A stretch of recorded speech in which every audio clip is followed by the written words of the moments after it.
인사하겠습니다. 잘 나오셨습니다. 성도님 얼굴만 봐도 힘이 납니다. 사랑하고 축복합니다. 사랑하고 축복합니다. 중국의 고대 역사가인 사마천의 책에 보면 건강에 관련하여 이런 이야기가 있습니다. 병에는 5가지 못 고칠 병이 있다라는 것입니다. 첫째는 교만해서 도리를 무시하는 병이라고 합니다. 교만하면 병 고침 받기가 어렵다라는 것이죠. 교만하면 많은 분들이 의사보다 자기 질병에 대해서 더 많은 지식을 가지고 있는 사람들도 있지요. 그러나 의사들은 더 폭넓은 지식을 가지고 전체적으로 그 질병을 어떻게 치료하면 좋은지 그렇게 나름대로 그의 지식을 가지고 그의 경험을 가지고 진단하고 처방하고 또 외과적 수술이 필요하면 또 수술도 하지 않습니까? 그런데 교만하면 자기가 자기 병을 더 잘하니까 의사 말도 잘 안 듣는다는 것이죠. 둘째는 몸을 해하면서까지 돈을 벌겠다고 하는 병. 그러면 병을 고침 받을 수 없다는 것입니다.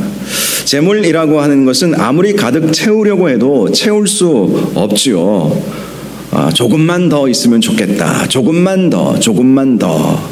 어떤 부자에게 기자가 얼마나 더 있으면 좋겠습니까? 라고 물어보았더니 조금만 더 했다고 하지 않겠습니까?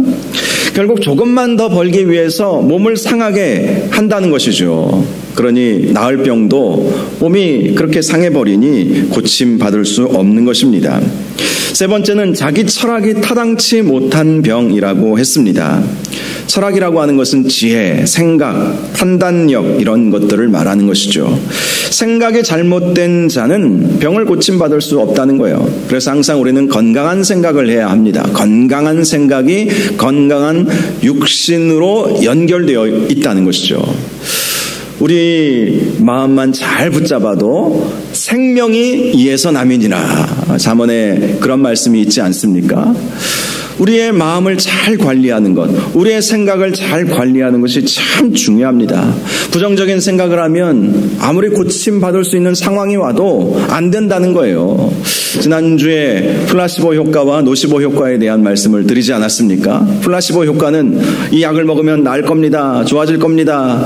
라고 하면서 비타민을 주어도 낫는다는 것이죠. 긍정적인 생각이 병에 영향을 준다는 거예요. 그런데 이 약을 먹으면 이러이러한 부작용도 있습니다 하면 부작용만 생각하는 사람들은 병을 고침받을 수 없다는 것이죠. 그래서 항상 긍정적인 생각 또 부정적인 생각은 다 버리고 긍정적인 그런 생각을 가질 필요가 있다라는 것입니다. 넷째는 기운이 불균형한 병이라고 사마천은 말했습니다. 깊은 병이 얼굴에 나타나면 이미 때가 늦어 고칠 수 없다. 이 말이 어떤 의미일까요? 기운 차리라는 것이죠. 기운이 불분명하면 병 고침 받을 수 없다. 기운 차리라. 얼굴부터 고치라. 이런 말 아니겠습니까? 저는 그렇게 해석이 되더라고요. 기운 차리고 얼굴부터 고치고 머리에 기름을 바르고 깨끗이 씻고 마치 나는 건강을 회복하여 다른 여느 사람들과 다름이 없는 것처럼 아무리 중한 질병에 걸렸어도 그런 마음가짐으로 그러한 얼굴로 기운 내고 그렇게 살아가야 한다는 것입니다. 기운 내야 합니다. 기운을 차려야 합니다. 그렇지 않으면 질병에서 고침을 받기가 어렵다는 것이죠. 다섯 번째는 무당과 박수의 말을 의사의 말보다 더 믿는 병이라고 했습니다. 신비로운 체험만 쫓아다니는 사람은 그 병을 고침받을 수 없습니다. 그래서 우리가 때로는 의사의 말도 잘 듣고 또 하나님의 말씀에 집중하고 하나님의 말씀에 순종하면서 살아가야 할 필요가 있는 것이죠. 성경에도 고칠 수 없는 병이 있음을 분명히 말씀해 주었습니다. 그것은 기도하지 않을 때입니다. 기도하지 않으면 아무리 가벼운 병이라도 중병으로 바뀔 수도 있다는 것이죠. 물론 다 그런 것은 아니겠지만 기도해야 병고침을 받는다는 것입니다. 기도하면 아무리 중한 병이라 할지라도 우리가 지난주인가 지지난주에 살펴본 것처럼 여호와를 경외하는 자들에게는 공의로운 해가 떠올라서 치료의 광선을 비추리니 외양간에서 나온 송아지와 같이 뛰리라, 이렇게 말씀하고 있지 않습니까? 그러므로 기도하면 하나님께서 고쳐주신다 라는 긍정적인 믿음을 가져야 할 필요가 있습니다. 기도 안 하면 고침받을 수 있는 병이라 할지라도 고침받기가 참 어렵다는 것이지요. 예수님께서 변화산에서 베드로, 요한, 야고보를 데리고 올라가셔서 변모하신 일이 있으셨죠. 그리고 내려왔는데 다른 제자들이 지금 다른 주변의 사람들과 막 실랑이를 벌이고 있는 것을 보았습니다. 이유를 들어보니까 어떤 한 남자가 자기 딸이 병들어 죽게 되었는데, 귀신 들려 죽게 되었는데 이 질병을 이 제자들이 못 고쳐주었다는 거예요. 그래서 예수님께서 그 남자의 딸의 병을 고쳐주셨습니다. 그러면서 제자들에게 이런 말씀을 하셨죠. 기도 외에는 이런 류가 나갈 수 없느니라. 이 말씀은 질병의 치유는 기도에 달려있다, 기도와 아주 밀접한 연관이 있다라는 사실을 예수님께서 가르쳐 주신 것입니다. 물론 때로는 아무리 간절히 기도해도 하나님께서 그 질병을 고쳐주지 않으실 때도 있죠. 그러나 간절히 기도한 사람은 후회하지 않습니다. 생명의 주권은 주님께 달려있기 때문에 하나님께서 가장 좋은 길로 인도하여 주실 것이다. 내 생명 끝나면 가장 우리가 가보고 싶은 천국에 갈 수 있는 것 아닙니까? 그러니 우리는 죽어도 천국이에요. 그러니 뭐가 두렵겠습니까? 오늘 본문 이 시인의 이 시를 보면 이 시인이 굉장히 극도의 절망과 고통의 상황 속에서 이 시를 쓰고 있구나 라는 사실을 발견할 수가 있습니다. 이 시의 표제를 보니까 이렇게 되어 있습니다. 고라 자손의 찬송시, 곧 에스라인 헤만의 마스길, 인도자를 따라 마할랏 르안노에 맞춘 노래라고 되어 있습니다. 고라 자손의 찬송시였다. 고라 자손은 성전에서 찬양하는 임무를 맡았던 사람들이었습니다. 이 고라 자손 중에 에스라인 헤만의 마스길이다 이렇게 말씀합니다. 헤만은 아삽과 에단과 함께 다윗이 세운 3명의 찬양 대장을 말합니다. 마스길은 묵상의 시, 교훈의 시, 지혜의 노래를 의미합니다. 이 마스길은 예배 때 사용되어진 찬양이었습니다. 이 고통과 고난으로 가득 찬 이 찬송시가 예배 때 불려졌다는 것이죠. 또 마할랏 르안노스의 의미는 2가지입니다. 먼저는 마할랏은 악기 이름 또는 어두운 곡조를 의미했습니다. 그리고 르안노스는 슬픔이나 고뇌를 표현하고 있는 단어입니다. 즉 마할랏 르안노스는 어떤 슬픔이나 고뇌를 어두운 곡조로 표현하고 있는 노래가 바로 이 마할랏 르안노라고 하는 이 곡조라는 것이죠. 우리나라 똑같지는 않지만 여러분 단조 노래 아십니까? 왠지 무겁고 어둡고 이런 노래를 단조 노래라고 그렇게 부르지 않습니까? 그런 류의 노래였다는 거예요. 내용도 그만큼 슬프고 어두운 내용으로 가득 차 있기도 합니다. 1절을 보면 여호와 내 구원의 하나님이여 내가 주야로 주 앞에 부르짖었다라고 말씀을 합니다. 당시 시인은 주야로 부르짖을 정도로 기도 제목이 그에게 있었다는 것을 말씀하고 있는 것입니다. 그가 부르짖는 이유는 하나님에 대해 내 구원의 하나님이라고 부른 것으로 보아서 큰 절망 가운데에 하나님의 구원을 원했다는 사실을 알 수 있죠. 2절에도 나의 기도가 주 앞에 이르게 하시며 나의 부르짖음에 주의 귀를 기울여 주소서 이렇게 기도하고 있다는 것을 발견할 수가 있습니다. 시인은 구원을 향한 자신의 기도가 주님 앞에 상달되기를 원하는 마음으로 간절히 하나님 앞에 부르짖었다는 것입니다. 그것이 어떤 기도였습니까? 지금 자신의 상황이 어떠한지를 하나님 앞에 알려드리는 기도였다는 것을 3절 이하의 말씀을 보면 알 수 있어요. 당시 시인이 어떤 상태였는지 3절을 보니까 물은 나의 영혼에는 재난이 가득하며 나의 생명은 수월에 가까웠다라고 말씀을 합니다.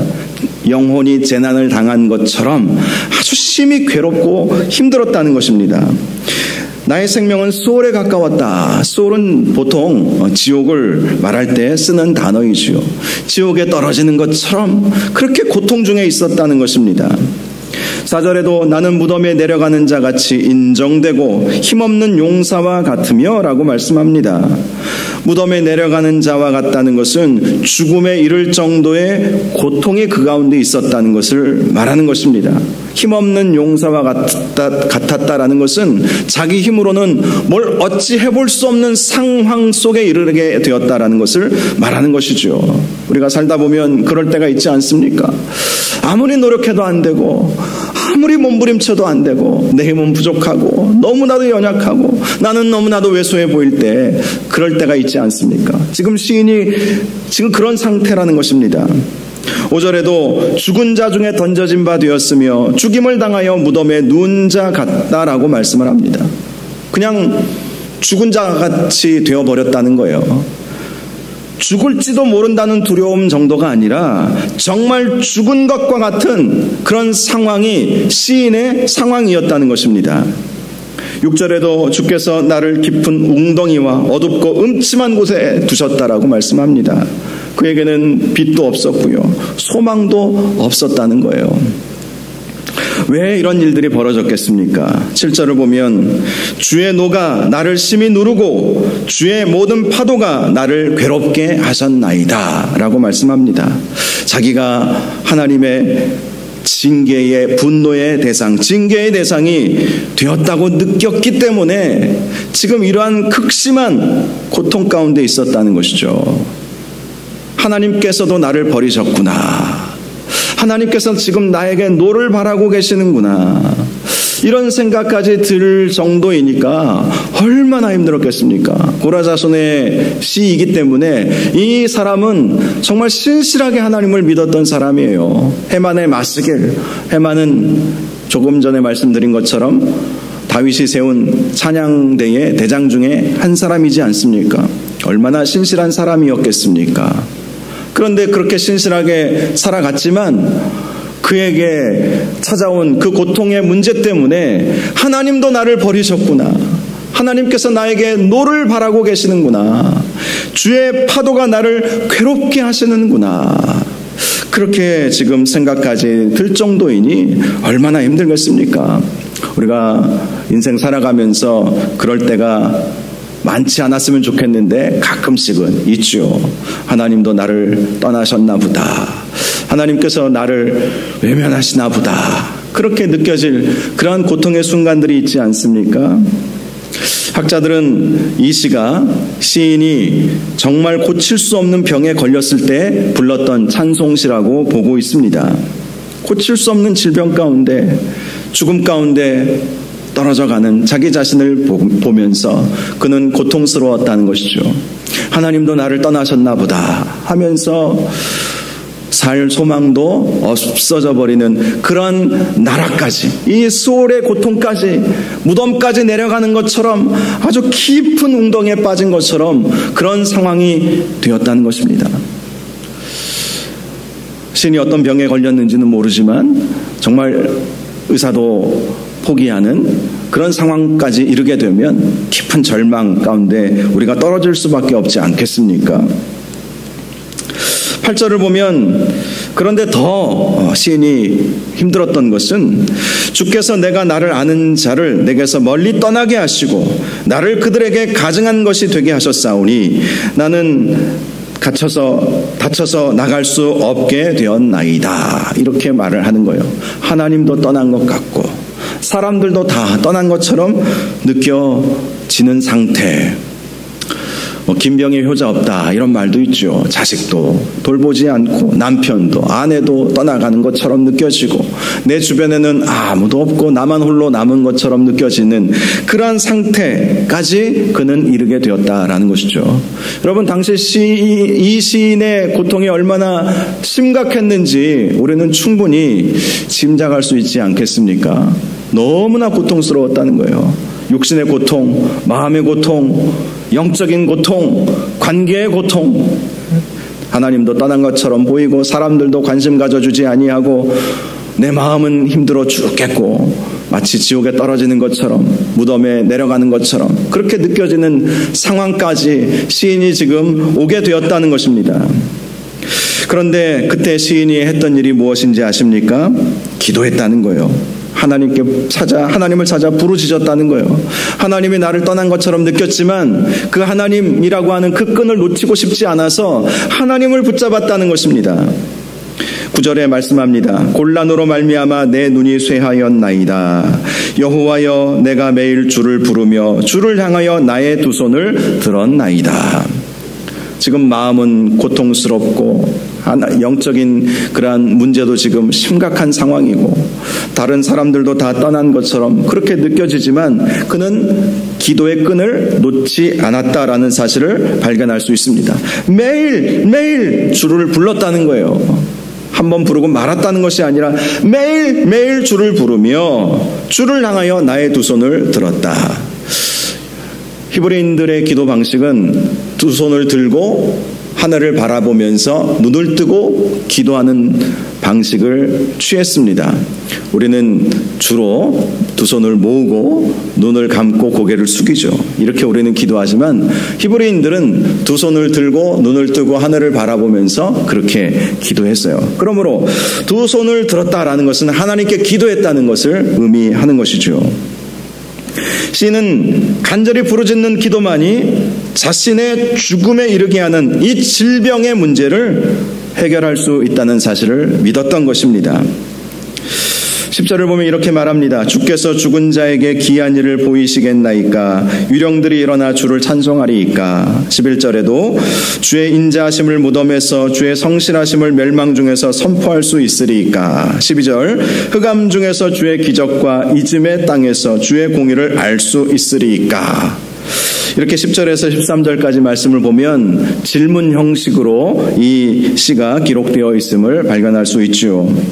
죽은 자, 유령들, 무덤, 멸망, 흑암, 이즘의 땅들은 하나님을 안 찾는다라는 것을 말씀하는 거예요. 이것들은 하나님을 안 찾고 있지 않습니까? 그러나 저는 하나님을 찾습니다. 세상은 하나님을 안 찾아도 저는 하나님을 찾습니다. 하나님만 바라보고 있습니다. 이렇게 말씀하고 있는 것이죠. 13절에 여호와여 오직 내가 주께 부르짖었사오니 아침에 나의 기도가 주의 앞에 이르리이다. 아침에 기도했다는 것은 아침에만 기도했다는 것이 아닙니다. 아침부터 그는 매일매일 기도했기 때문에 이른 아침부터 하루 종일 기도에 매달렸다라는 것을 알 수 있는 것입니다. 14절부터 18절까지 말씀을 보면 다시 한번 자신의 그런 환난 가운데 있는 상황에 대해 말씀하고 있죠. 여호와여 어찌하여 나의 영혼을 버리시며 어찌하여 주의 얼굴을 내게서 숨기시나이까? 내가 어릴 적부터 고난을 당하여 죽게 되었사오며 주께서 두렵게 하실 때에 당황하였나이다. 주의 진노가 내게 넘치고 주의 두려움이 나를 끊었나이다. 이런 일이 물같이 종일 나를 애우며 함께 나를 둘러쌌나이다. 또 18절에도 앞에서 간구한 것처럼 자신의 주변에 사랑하는 자와 친구들이 멀리 떠남으로 극도의 외로움에 빠지게 되었다. 이렇게 말씀을 하면서 이 시가 마쳐지고 있죠. 이 시를 분석해 보면 전반부에 자신의 그 고통을 하나님께 아뢰고 그런 상황 속에서도 기도의 끈을 놓치지 않는 자신에 대해 하나님께 알려드리고 또 한 번 자신이 얼마나 힘들고 어려운지를 하나님께 말씀드리는 형식으로 되어 있습니다. 이 시를 보면 그 기도의 결과에 대해서는 전혀 말씀하고 있지 않습니다. 왜 그럴까요? 그럼에도 불구하고 이 찬양시가 예배 때 왜 사용되었을까요? 그것은 생사화복의 주권은 하나님께 달려있음을 보여주기 위해서였습니다. 생사화복의 주권은 하나님의 것이다. 하나님의 영역이다. 그러나 그럼에도 불구하고 이 시를 통해서 우리가 깨달아야 할 진리가 있습니다. 생사화복의 주권은 하나님께 달려있지만 그러나 이 시인이 그러한 고통 중에서 그러한 절망 중에서 하나님께 간절히 기도했던 것처럼 우리도 그렇게 기도해야 한다는 것이죠. 시인은 자신의 고통의 문제, 질병의 문제를 놓고 매일매일 기도했습니다. 1절을 보니까 주야로 기도했다. 낮주 저녁 야, 밤 야자를 쓰지 않습니까? 낮에도 기도하고 저녁에도 기도했다는 것이죠. 9절을 보면 매일 주를 부르며 주를 향하여 나의 두 손을 들었다. 이렇게 말씀합니다. 주야로 매일매일. 또 13절 아침부터. 그러니까 아침부터 저녁까지 매일매일 이 지긋지긋한 나를 괴롭게 하는 이 고난과 고통의 문제, 이 질병의 문제, 이거 붙잡고 간절히 하나님 앞에 기도했다는 것입니다. 몇 날 며칠 동안 기도했는지는 모릅니다. 그러나 어느 정도 기간을 정해놓고 기도했겠죠. 특별한 기도의 시간을 작정하여서 이러한 기도를 하나님 앞에 올려드렸다는 것이죠. 다니엘이 뜻을 정하여 세일회 동안 기도하지 않았습니까? 세일의 기도회, 다니엘 세일의 기도회도 있죠. 그래서 이제 11월 달 되면 또 전국적으로 이렇게 시행을 하게 되는데요. 그렇게 시간을 정하여서 때로는 금식하면서 아니면 오전 금식이라도 하면서 간절히 하나님을 찾는 그 기도의 시간을 가졌다는 것이죠. 작정하며 기도했다는 것입니다. 하나님께서 역사하여 주실 것을 믿고 그렇게 시인은 특별한 기도의 시간을 가졌다는 것이죠. 여러분, 우리 인생의 어려운 문제 앞에서 이러한 특별한 기도의 시간을 꼭 가지시기 바랍니다. 그러면 하나님께서 역사하여 주십니다. 생사화복의 주권은 주님께 달려있지만 간절히 기도하는 그 사람의 그 기도를 우리 하나님은 외면치 아니하십니다. 우리 하나님은 합력하여 선을 이루어 주십니다. 우리의 질병의 문제도 그 질병 때문에 우리가 불안하고 두려워할 때가 있지만 간절히 하나님 앞에 작정하고 기도하면 하나님께서는 반드시 선하게 역사하여 주실 것입니다.